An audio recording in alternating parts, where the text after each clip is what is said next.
טוב, so we're continuing, okay, קהלת פרק ג' פסוק י"ט.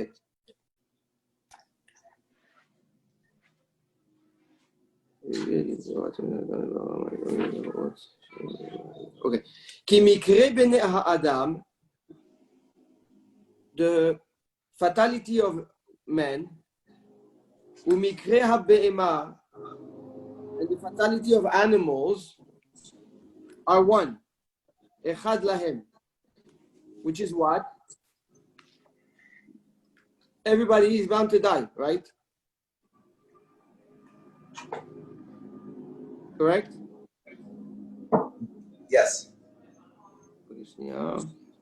Okay.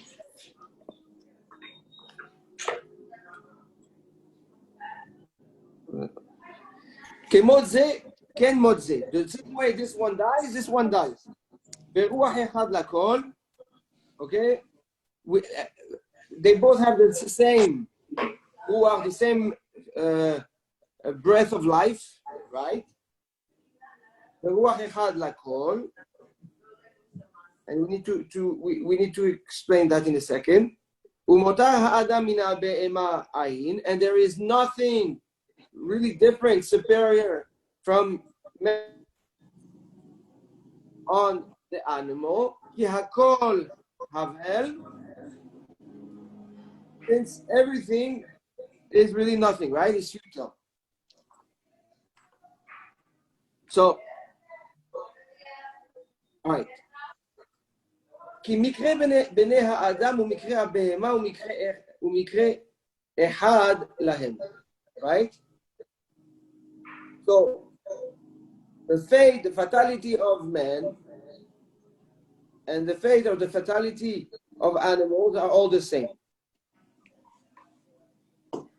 Lechaura, based on what we've learned from the Rambam, it's not accurate. Yeah. Right? So if on a first glance, because we see that man is in control, animal is not in control.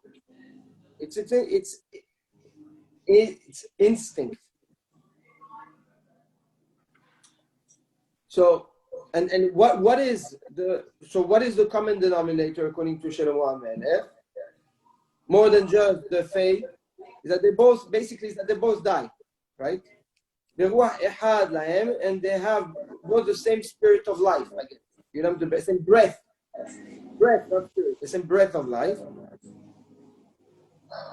Umotar ha'adam min habehema, and he's comparing man to animal, which is a little bit insulting, right? Right. But to make a point, right? It's more than to make. He says no. Umotar ha'adam. He said one has nothing more than the other, right? Yeah, kol havel, everything is futile. Everything is nothing. And he explains, hakol holech el hamakom, and we're going to go back to the hakol holech el makom echad. Everything goes to the same place. Hakol haya min ha'afar. Everything originated from earth. Hakol shav el ha'afar, and everything goes back to earth. Okay. So let's go back to these two pesukim. Here, actually, as or if you read it from a superficial level, we think that there's a contradiction with the Rambam. But the reality is that it's exactly this is one of the pesukim that supports the idea, because what does the Rambam hold? Rambam holds that you're able to differentiate yourself with the quality of that or with the trait and the attribute that was given to you that identifies you as a man, which is what? Sechel, right? Your ability to choose, your free will. So if you don't use your free will, so you fall from the level of man, and you go down to the level of an animal. The Rambam explains that a person that doesn't serve Hashem, that doesn't think with his head, he's not different than an animal. He really considers this man like an animal. The Rambam holds that if you don't think and you don't apply your intellect in your behavior, you are not better than an animal. You might have a different spirit within you, a human spirit versus a monkey spirit versus a people spirit versus a cow spirit. You have a different spirit. But you fall back under the same bracket, the same categories of what is called animal. And this is the proof. This is the proof. Comes Shlomo Melech and tells us, if you behave the same way an animal behaves, meaning reactional and instinctive, then you don't deserve the title of a man. You just don't deserve it. They agree with each other. I'm sorry? Rambam and Shlomo agree then.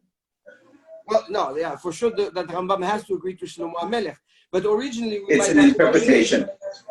We might have thought that there is, based on the Rambam, that you're in control of your actions. You're different than man. Man is different than animals. But what is the ability to be in control of your actions? If you're really in control, meaning if you choose. If you don't choose, you're not in control.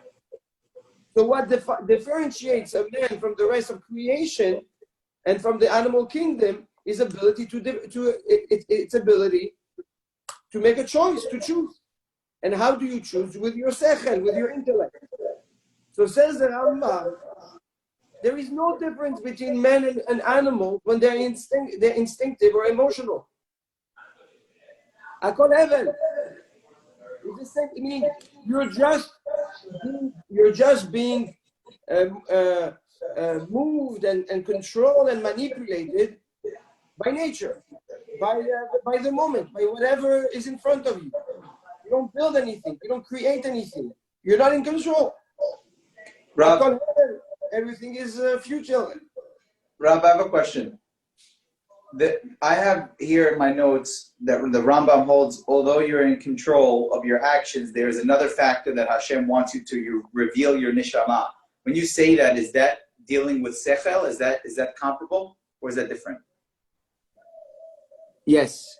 Okay. That's exactly it. Okay. And the reason why people live the life of an instinctive life, an emotional life, and actually lose their own ability to build themselves, because their belief and their philosophy is we're all going to die anyways. Like you talk to people that are not believers or are not affiliated, Just the point we're all going to die. This is the reason behind the assumption that man is just another animal.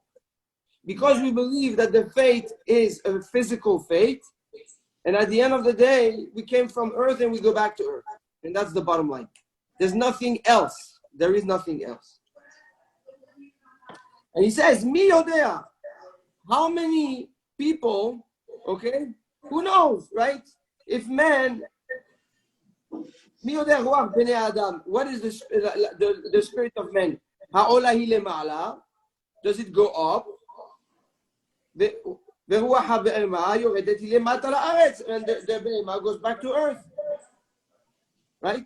Meaning, who can actually know if there's a neshama or not? How many people can identify? מי יודע? Right? ידיעה. Who knows? Who can grasp that the neshama really goes to olam haba and the animal goes back to its essence, which is the earth? Here, in this question, Mi Yodea, here the Rambam says, Shlomo HaMelech says, Akol Olech, the Pasuk Kaf and Kaf Aleph are both the thought process and the arguments that a human use to allow themselves to live an emotional and instinctive life and basically behave like animals within the kingdom of humans with rules and regulations. But that's it, with nothing else. וראיתי כי אין טוב מאשר ישמח האדם במעשיו. I see that there's nothing greater for man that he should be happy from his actions, to be happy with it. כי הוא חלקו, right? That's what he has, right? That's what he owns. His work, his toiling, his actions. כי מי יביאנו לראות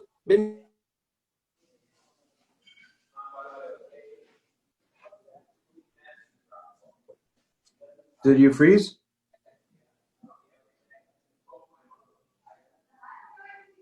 Stanley, do you hear him?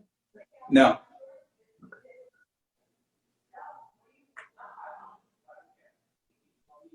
react? What do they say? They say, listen, did someone ever come back to tell us it's there, that there's Olam Haba? Who knows? Who really knows, right? So if we don't know, might as well enjoy what you have, what's tangible. These, the first pasuk, we're gonna die. Number two, who knows if there is anything afterwards? Who knows that there's really something special by men over the animals? How can we really know? Number three, did anybody come back? Anyone can give certainty that there's Olam Haba? These are, again, you see, it's a build-up that the Shlomo HaMelech does to explain why men settle for instinctive and animalistic behavior. And it makes sense. Meaning, if you're not above the sun, there's no reason. It's very hard to argue with those statements. Yes, we're all dying. We're all going to die. Number one, and we're all going back to earth. Who says that men are more valuable or a better version of in humanity in creation? Maybe we're just monkeys that evolved faster. Anybody? I'm waiting for him to give us the answer. I'm like waiting. Please. Come on, Rav. No, there's no answer. This says Shlomo HaMelech. This is what people think when they live under the sun. This is the thought process that people live by to allow themselves to do animalistic actions, to be instinctive, to be just another creation. By the way, if you go and you ask any scientific, okay, that doesn't believe, right? He's going to tell you these are factual. You cannot argue with these. You cannot. We all die. Nobody knows if man is really better than if you don't have a neshama, if you don't understand the power of the koach habechira, the ability to choose, right? And number three, if you want someone to come and tell you you want a proof, you're not going to get it. You're not going to get it. Says Shlomo HaMelech, this is what fuels humanity to behave like animals. And here, by the way, if you look at where we stopped 2 months ago, 3 months ago, the immorality that was so normal, and you're abnormal if you don't accept it. You that intellectually doesn't understand it and accept it, you become abnormal. It's crazy. But this is because it's based on what? It's based on live your life. You only live once. Enjoy. And don't tell me, that's the Goyim people that don't live. How many people we know? You only live once. Come, enjoy. It's okay, just enjoy. Everybody says that. Because this is the rationale that a person uses in order to allow himself to become more animalistic, to be less honorable of the laws of the Torah, to let go of his midot. It comes Shlomo Melech with very, very strong statement. You want to know why you're an animal? Because you want to live today. Because you want to enjoy it now. Because you don't see that there is a life after life. Because you want a proof. So you're setting yourself up by requesting the proof. You're setting yourself up for failure. Right? Yes.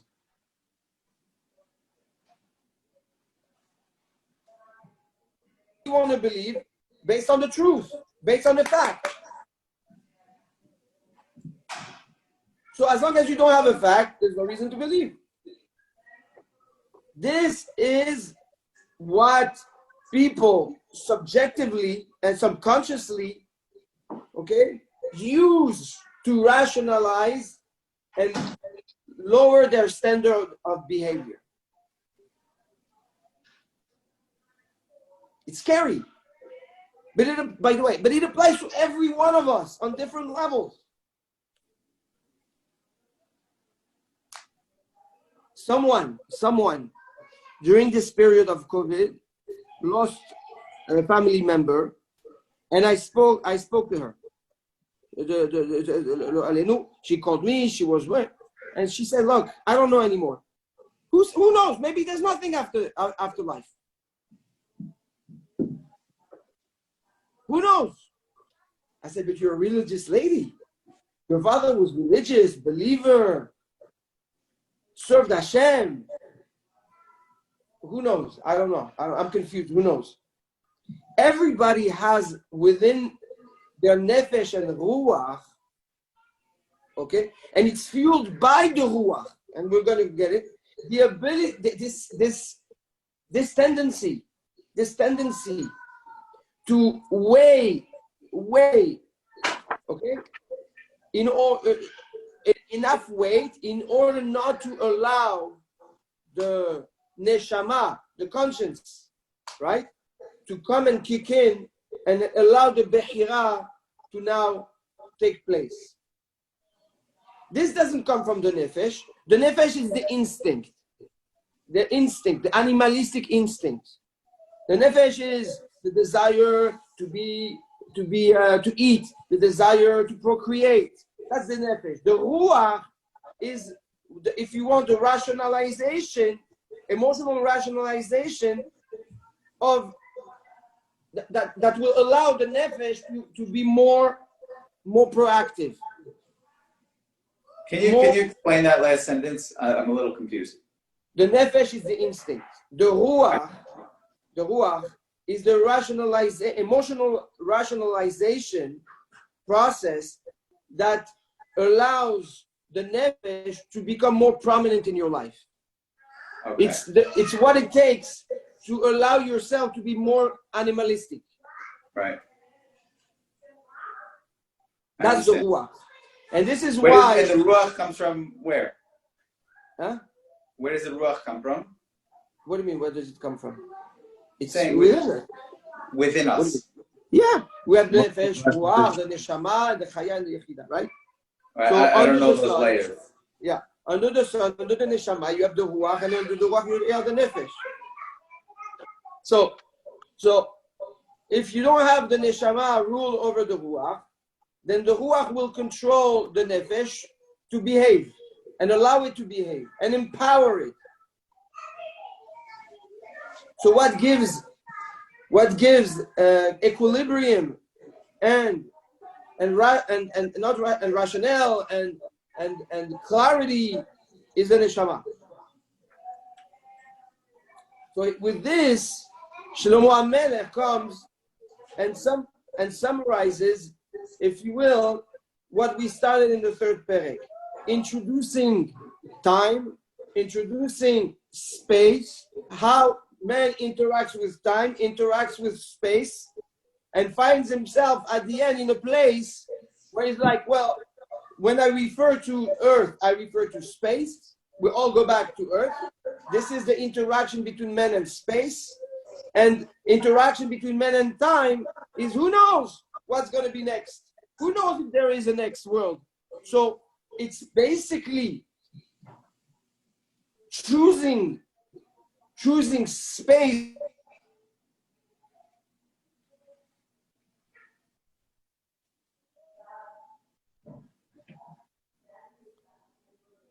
Are we here? It's choosing space versus time instead of using both of them. Good? Yeah. Okay. B'sha'ah tova, we just finished the third perek of Kohelet. Woo! Baruch. Baruch Rav. Okay, Chazak Baruch to you guys. So we're going to start the fourth perek, Be'ezrat Hashem. Is there, so, I'm sorry, before we start, is there any, because I know in the last parak you gave us something like a high-level conceptual of the next parak. Are we changing thought processes, or is it continuation of the third?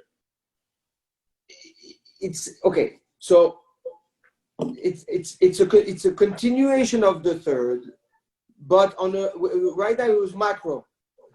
Okay, it was men and men and society, men and space, men and time, men and space. Right. Okay. Now we're going to start diving and micro understanding all this interaction. Okay. Okay. Yes. ושבתי אני ואראה את כל העשוקים, אוקיי? אשר נעשים תחת השמש. I see all the לעשוק is to hurt, to oppress. אוקיי? ושבתי אני ואראה, I see, את כל העשוקים, I started overlooking, understanding all the oppression, all the pain, asher na'asim, that are done tachat hashamesh, under the sun. V'hinei dim'at ha'ashukim, I see the tears of the people that are the victims. Ve'en la'hem menachem, and they have no comfort. They cannot find, they don't know where to find the peace.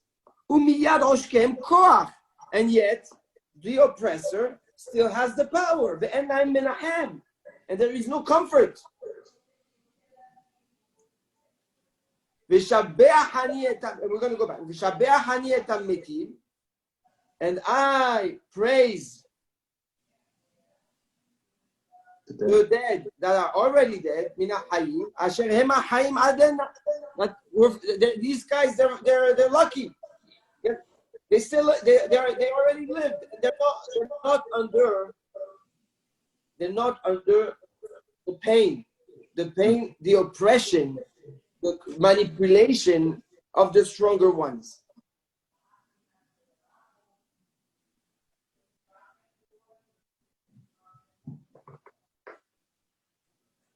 We lost you, Rob. Adam, are you there?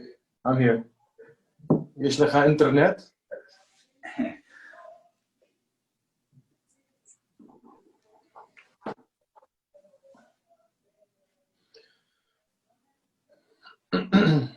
Sorry. So now the Shlomo HaMelech is zooming in. After we've given all the parameters, he's saying that there is an unbalance. There is a dominant force under the sun that is called oppression, the law of the strong. So you always have a recessive, a controller and a controlled. And says, under the sun, right? You And you have people, it's an unfair planet, an unfair system. Yes, we were born into it. We were born into it. We were born Yes. under the sun. It's almost as if you're Correct. starting negative. Correct. We are born in a system we are born in a system that humanity chose. When they decided to not live by the neshama above the sun, and they chose under the sun, right? It created a snowball effect that became a system that became natural, that became our inbuilt nature in humanity. Okay?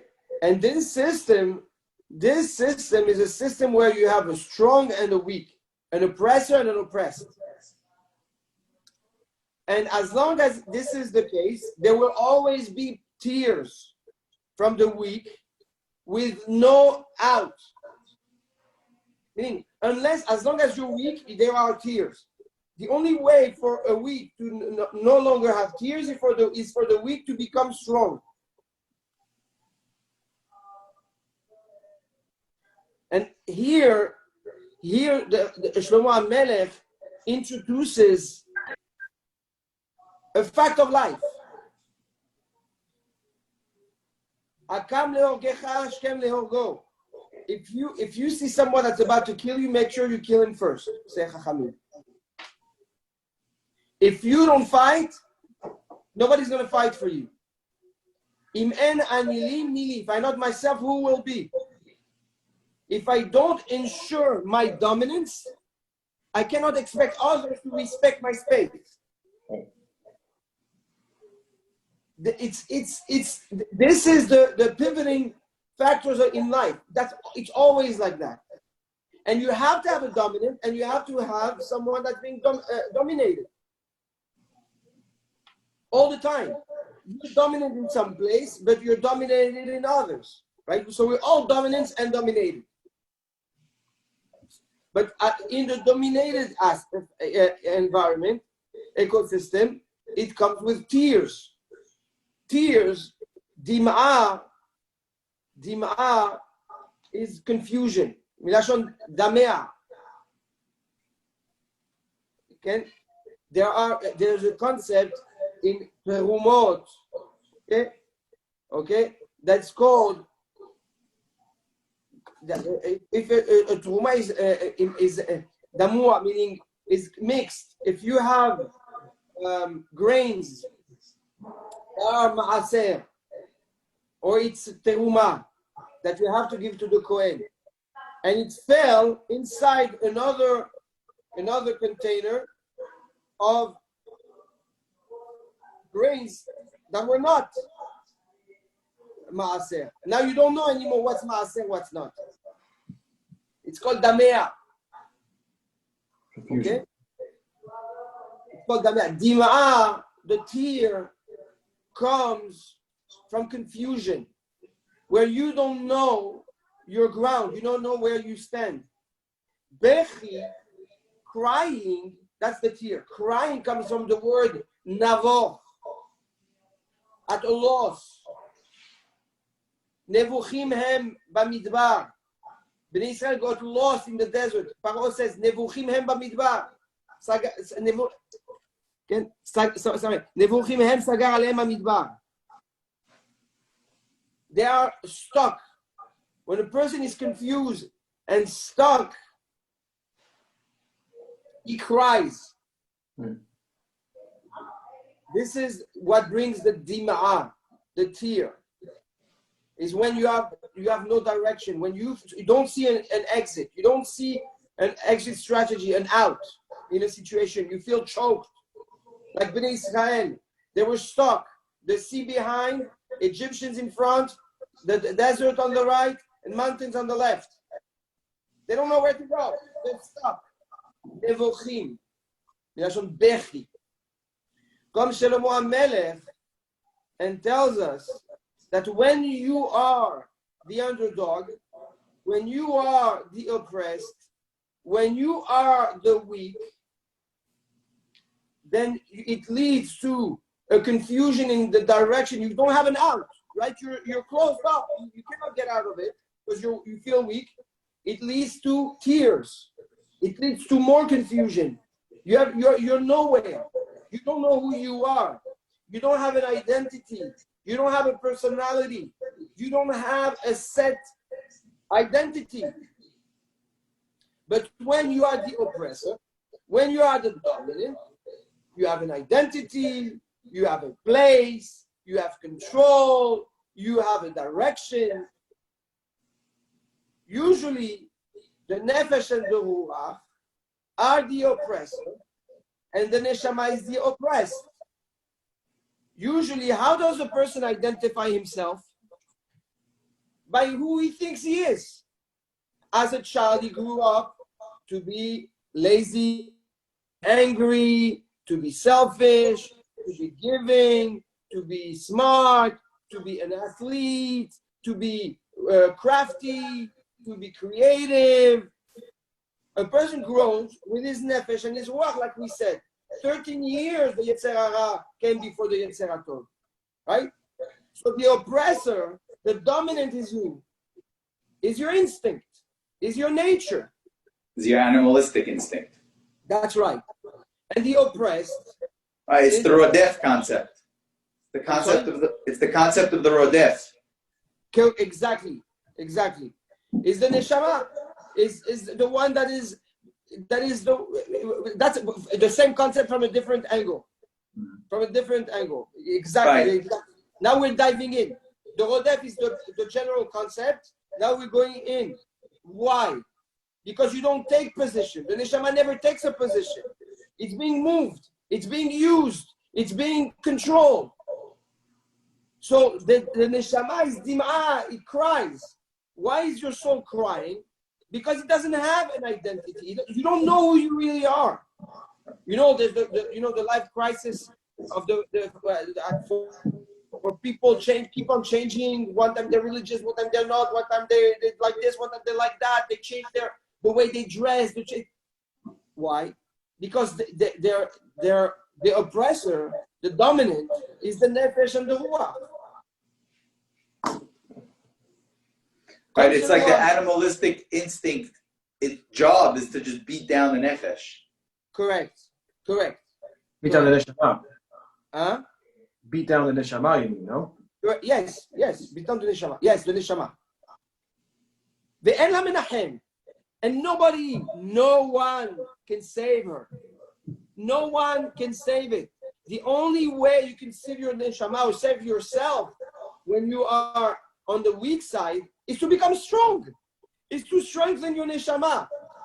Don't expect to be yourself if you don't want to be yourself. If I don't choose to be my neshama, if I don't choose to become strong, nobody will be strong for me. People face challenges in life. Big challenges. Some people they all they do all day, they're drugs, they're alcoholic, liars. You have people that suffer, they're sick, and they can't control themselves. But until they choose to break that nature, nobody can help them. An addict of cocaine, an addict of pills, I've seen them many times. They're the biggest liars, they're the biggest manipulators, and that you will ever see.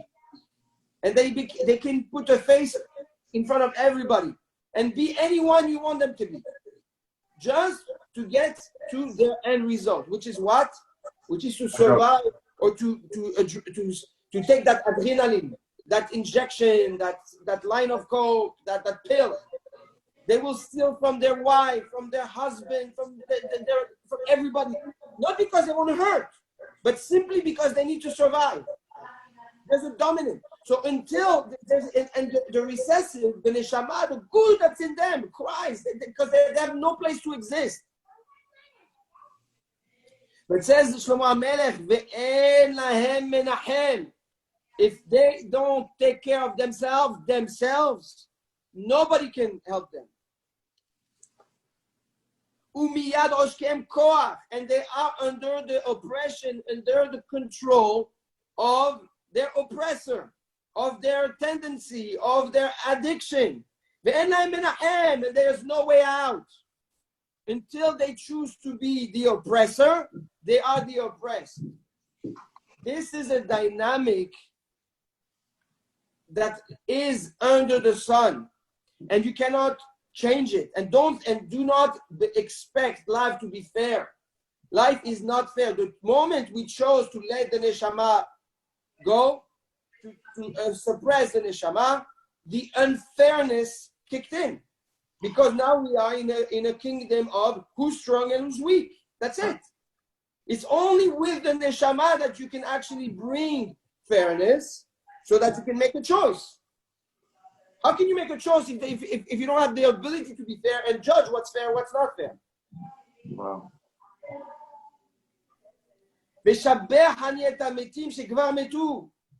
And for those type of people, I'd rather be dead.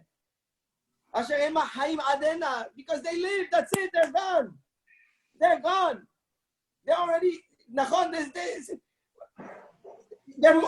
it, they live, they're done with that oppression, they're done with that system. So, They're done with that system, but it's not necessarily means that they brought out their neshama during for sure not. No, but it's Shlomo HaMelech saying, I'd rather be dead and end the suffering than be suffering and live. Huh? Then be suffering and live. That's right. And this is the philosophy. He's saying that's the philosophy under the sun. Because how can you tolerate, if you're not a dominant, how can you tolerate the system? You know, crazy. Last week, 9 conversations with people that wanted to commit suicide. Oh. 9. You had? Me. Hours on the phone. Uh-huh. Somebody locked himself up in a bathroom with pills. He told me, Rabbi, that's it, I'm done. Lost the house. He's losing the house. Shut down his business. No money. Credit cards to the roof. He's like, he's gone. He bought pills. He's like, he's gonna pop all those pills. He wants to put an end. I said, yeah, Habibi. I said, okay, so you put an end to your life. But what are you teaching your family, your kids? You cannot cope. So this is what you do. So you're making your family suicidal now because you're telling them that's how you cope with stress.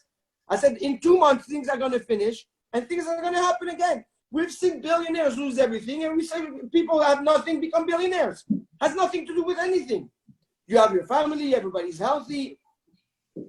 He couldn't cope. He couldn't cope. Hours. Is he okay?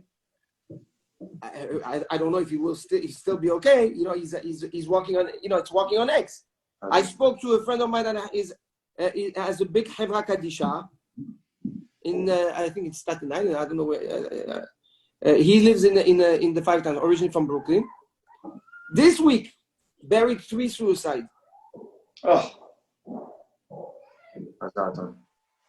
So people, when they're under pressure, might as well die. When you're the underdog, when you're the oppressed, very dangerous. It's very dangerous. You have to be very, very careful on how you deal with the oppressed. Because even Shlomo HaMelech tells you what he thinks. וטוב משניהם את אשר עדן לא היה, אשר לא ראה את המעשה הרע, אשר נעשה תחת השמש. Better, right? Happier is the one that actually never came to the world. So you have the one that suffers. Okay, happy is the one that put an end to the suffering. But the lucky one is the one that never showed up. This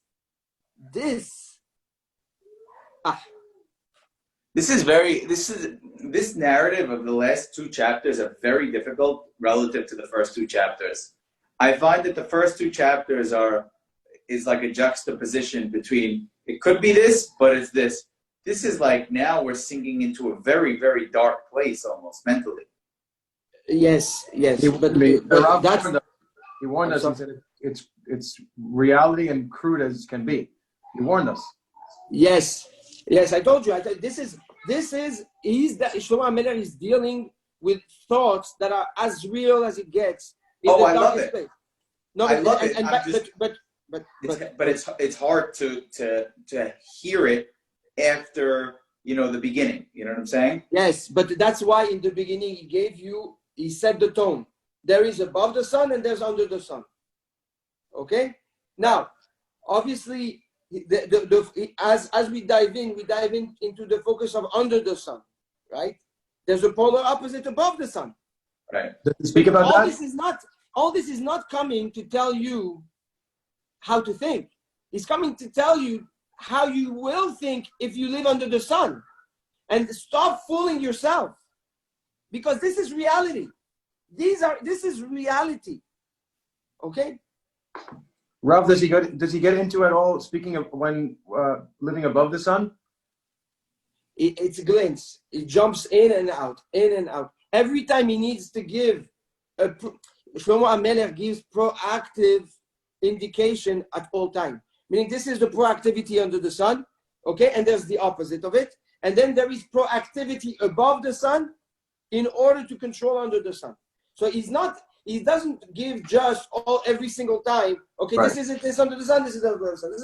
He gives the proactive reality on each side. Got it. I guess I'm waiting for like the above the sun to get thrown in here to say like, okay, yeah, we're basically the same as animals, but if you live above the sun, then you won't feel like that. Well, bevadai that above the sun you're not like this. And this is the introduction. Right. What did I say? If we learn the Gaon Mivilna stops at what? The third pasuk. Third pasuk. Third pasuk. Not the third chapter, the third pasuk. He gives you the old download.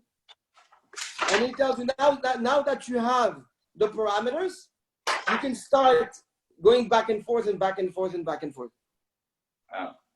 So here, that's wild. Yes. Pasuk. That's the Tahat HaShemesh. Right. It's everything in Adam. That's exactly. So here, what is Shlomo HaMelech doing? He's now diving in, okay, the behavior of a person that is surrounded by all these factors under the sun. Now, if you are on the good side, if you are on the dominant side, then you might fool yourself and think that everything is okay. And that's what he said earlier. All you can hold on to is the happiness of what your actions, of what you amassed and acquired can give you. So if you're successful, you think you're okay right now because the dominant is good. That's right. And what do you satisfy yourself with? With what you acquired. More possessions. You fool yourself, right? Because that's all there is. Now, and if you are not, okay, and what's the reason you're not? Because in life there is a dominant and a dominee, okay, dominated, right? And if you let this happen, or if you actually see it and understand it, how can you tolerate it? A lot of people, all these people, these movements of socialism, communism, the idea, but the reason behind it was wrong. But the idea is what? Let's make everybody equal. We humans will not tolerate that there's a strong and there's a weak. But that's the reality. It's a reality we're living in. So if it's funny. Socialism and communism, there's still the oppressor and the oppressed. It's just in a different role. It's the people who are in charge in government and the people. Correct. Yes. It's kind of ironic, right? Yes.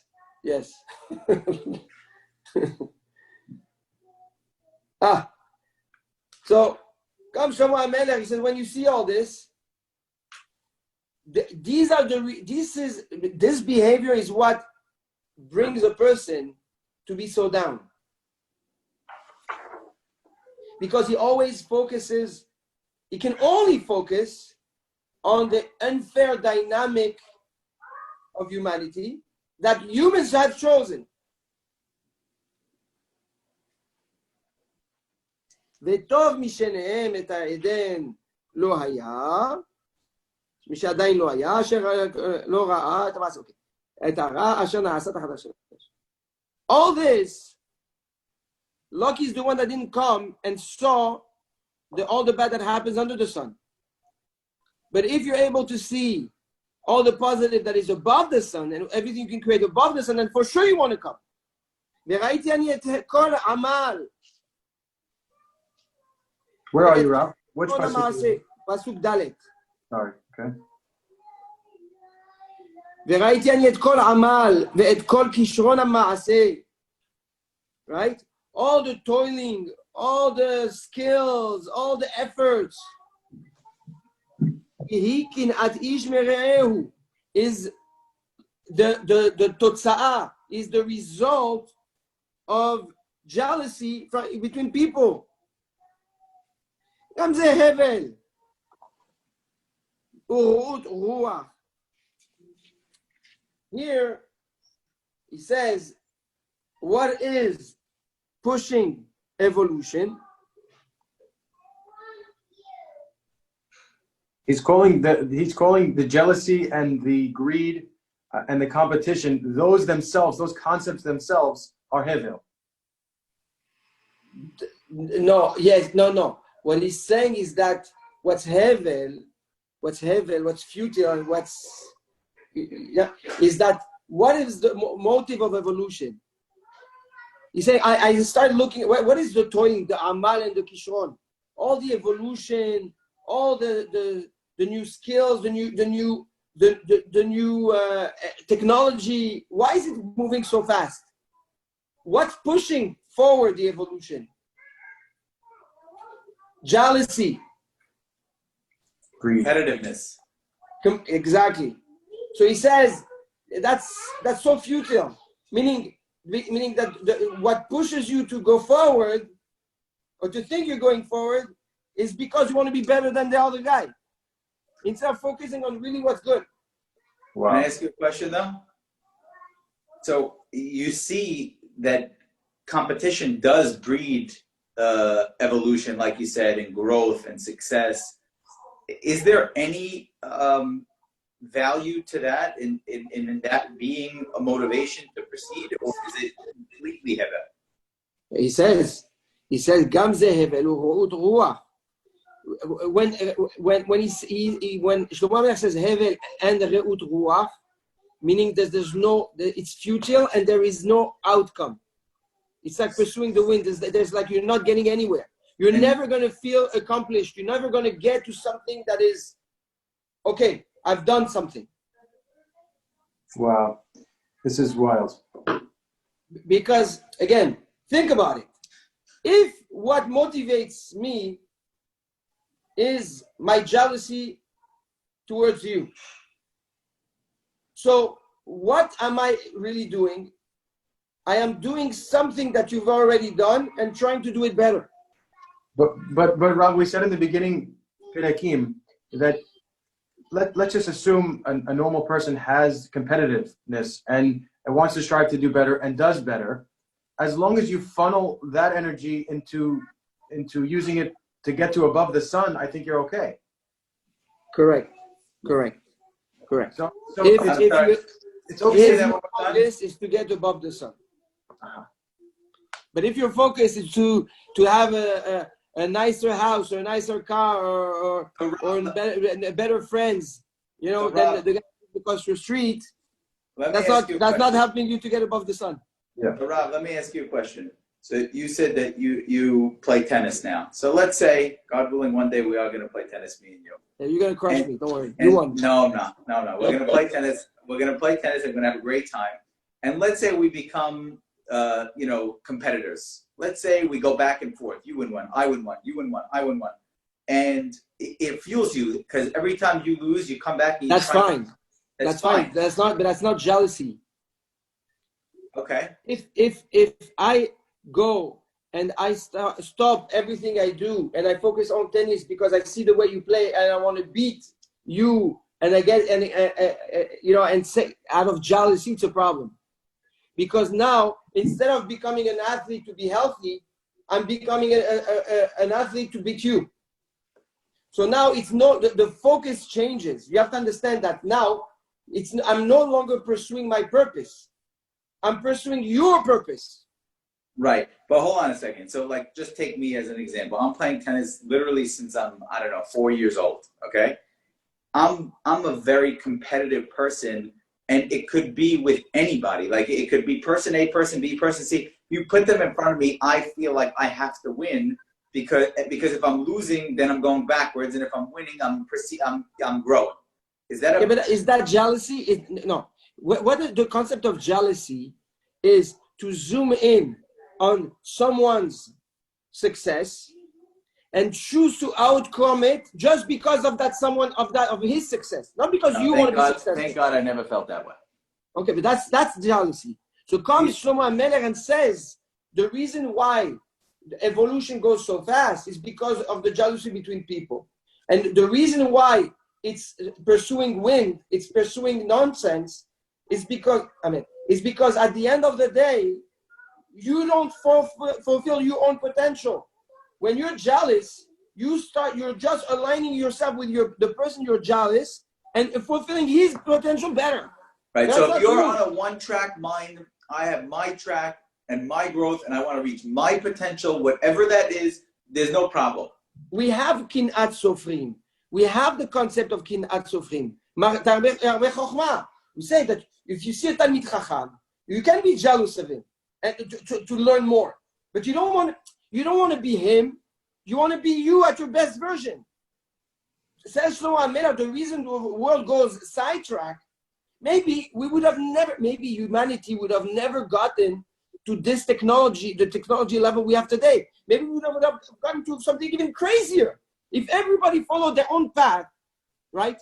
And if the guy from Apple who wanted to make Microsoft, IBM better, okay?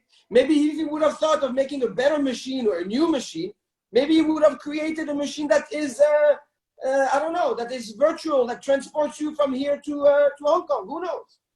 But he chose to do IBM better. Uh-huh. So yes, we have a great version of Mac today. But who knows if maybe we would have had something completely different, something amazing. A better keyboard than we Love have. Love that. This is what Shlomo HaMelech is telling us. He's telling that the world is going in a direction that might seem great to our eyes because we see the evolution, but not great as humanity. Maybe the course of humanity could have been 100 times better if everybody stayed on their track. We just got our first uplifting sentence of the day. Yes. Baruch Hashem. Woo. Woo. Oh my goodness. Sweating from this one. Yes. Oh my goodness. Okay. Wow. Rav, when I'm reading, I have this book here. Yeah. And when I'm Very reading good. this side in English, is this is the commentary? Is this everybody mixed in one, or this Rashi? No. I cannot see closely, but I don't think it's Rashi. I think it's I don't think it's Rashi. No, I can't get that book. It's just Sold out commentary. everywhere. It is? Sold out Yeah. everywhere? I tried to get it. I can't find it. No, call Mekor. Mekor should have it. Adam, Mekor, did you say they sold out? McCord does not have it. I called. Eichler's. I didn't try Oculars. I could try. Eichler's. I'm sure. I doubt that. Okay. Trying to see. If not, I call Schottenstein. I'll get it for you. I would. I don't want you to work too hard, but so would you say so, Adam? Were you called Eichler's? I didn't call Eichlers. I'll call it today for you. No, I'll call. Thank you. Did we get to Ve'ochel et Besaro yet or no? No, that's the fifth pasuk. We stopped at 4. We're fourth perek. We stopped at pasuk dalet. We Talks did about the- Pasuk Dalet. talks So about we the have lazy- Pasuk Hey. This I'm talks about running. the lazy and the person who Rob, doesn't love you. Thank you. love you. Bye guys. Shabbat Bye, tov. Adam. Have a Love you. beautiful. Nice to meet you. Bye.